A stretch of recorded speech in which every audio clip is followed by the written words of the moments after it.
When Motorola released the first Moto G back in 2013, it received a lot of accolades for being a well-spec'd smartphone with a budget price. Now, fast forward to 2016, and Motorola has sort of continued that trend with the Moto G lineup.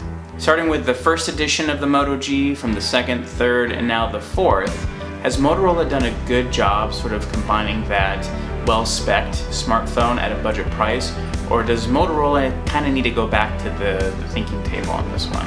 What's up everyone, my name is Chris H with Tech You Should Buy, and for the last week to a week and a half, I have been using the Moto G4 Plus as my main phone. So I think this is the first sort of Lenovo branded Motorola phone, if that makes any sense. So I really wasn't sure if they were gonna mess up the sort of the formula that they've been using over the last few years that's made the Moto G one of the best-selling, if not the best-selling Motorola phone out there. So for the G4 Plus, you have two options. You can do a 16GB version with 2GB of RAM, and that'll cost you around $249. Or if you want to, you can go from 16GB of storage to 64GB of storage, and also add 2 more gigabytes of RAM for $50 more, which actually is not a bad deal if you think about it. You're getting almost 5 times as much storage and double the amount of RAM for $50 more. And because of course it's a Moto Maker design, you can customize the front of the phone, choose either black or white.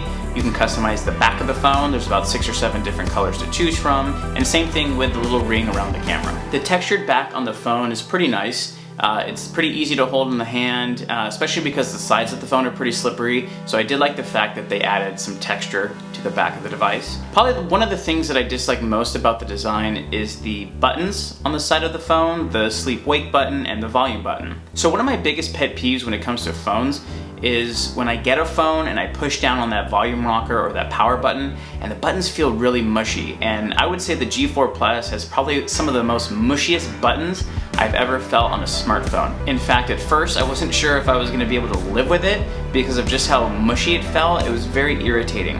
I will say though, after a week, it started to actually feel a little bit better.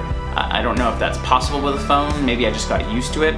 But I will say when it comes to mushy buttons, the G4 Plus is probably the king of that. The G4 Plus features a 5.5-inch IPS LCD display. For $250, it's actually a really good looking display. I was pleasantly surprised with how good it looks.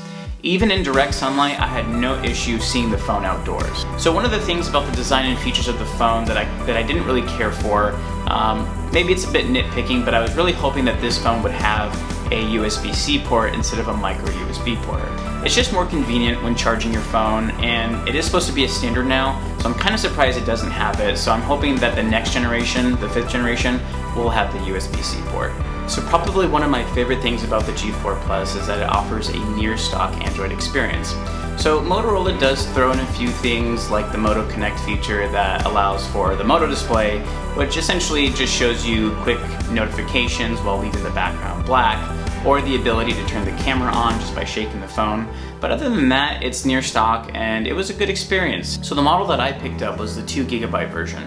So I have to be honest, I didn't see a lot of issues in regards to multitasking or anything like that. The phone very rarely ran into issues with lag, so I was pleasantly surprised. So if you elect to get the 4GB version, I imagine your experience would be even better. The speakers on the G4 Plus are not the greatest. If you turn the volume up to, pretty close to the top, they do start to crackle a bit. I will say overall, they get loud enough to where you can kind of use it, but because they start to crackle so much in certain things, I probably would not recommend using just speakers. You probably want to use like a Bluetooth speaker or something similar to that. Another thing too is that for some reason, I don't know if it's just the pitch or whatever, but notifications, even when the notification volume isn't turned all the way up, also crackle too. So speakers aren't terrible, but they do crackle, and not just when playing music or watching a video at high volumes, but when hearing a notification, you hear the crackle too, so that was kind of annoying. So one of the things that I was really disappointed with the G4 Plus was the camera. So Motorola isn't really known for producing smartphones with quality cameras, and I was hoping to be pleasantly surprised, but I wasn't. In outdoor light, the G4 Plus takes pretty okay pictures. In indoor light, not so great.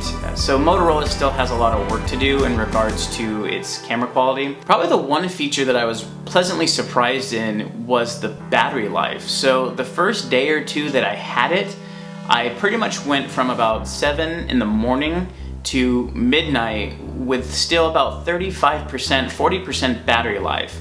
A few days after that, when I connected my Android Wear watch to it, I was still getting around that same range. At the end of the day, I was still getting about 30 to 40%. So for $250, I have to say battery life, really good. So at the end of the day, would I recommend this phone? Yes and no. It's $250, it's 2 gigabytes of RAM, 16 gigabytes of storage. It's a good phone, but I feel like there's just a couple of compromises which makes it a little bit harder to say, yes, I fully recommend it. And the reason why I say that is because I feel like you can get similar priced phones that have maybe better speaker quality or better camera. For example, looking online, looking at deals, I can find Nexus 5Xs for around $250 to $300. So in my opinion, I feel like the Nexus 5X would be a better alternative if you were looking at the G4 Plus. So please let me know in the comments section what you thought about the review. Maybe you think that there's a better phone out there that's similarly priced. Let me know about it. Please don't forget to hit that like button. Please don't forget to hit that subscribe button. My name is Chris H with Tech You Should Buy, and as for this review, we're done, son.